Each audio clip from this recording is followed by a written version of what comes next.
Hello everyone, আজকে তোমাদের সাথে একটি অন্নপ্রাশন বাড়ির খাবারের ভিডিও শেয়ার করব। অন্নপ্রাশনটি ছিল আমার দাদার মেয়ে, মানে আমার ভাই। তো আমি প্রথমেই ঢুকেই দেখি ফুড স্টলে বেশ কিছু আইটেম ছিল, যেমন মকটেল বা cold drinks, coffee, veg pakora, fuchka তো খেলামই, তারপরেই খেলাম কফি ও ভেজ পকোড়া। এই ঠান্ডা ঠান্ডা ওয়েদারে কফির সাথে ভেজ পকোড়া হলে কিন্তু একেবারে জমে যায়। তারপরেই চলে এলাম খাওয়ার টেবিলে। তোমরা মেনু কার্ডটি দেখে নাও। তো প্রথমেই প্লেটে দিয়েছিল paneer finger with spicy tomato garlic sauce.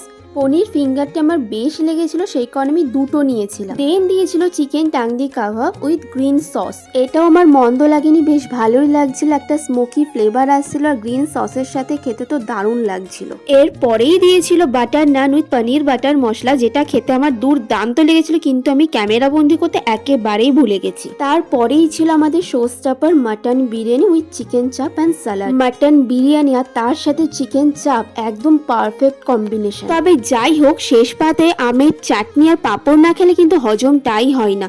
আর ডেজার্টসে ছিল পায়েস, রসগোল্লা, লট চমচম। আমি যেহেতু পায়েস আর রসগোল্লা খাই না, তাই নিয়েছিলাম না। আর সবার শেষে ছিল হজমোলা। তো আজকের ব্লগটা কেমন লাগলো অবশ্যই জানাবেন।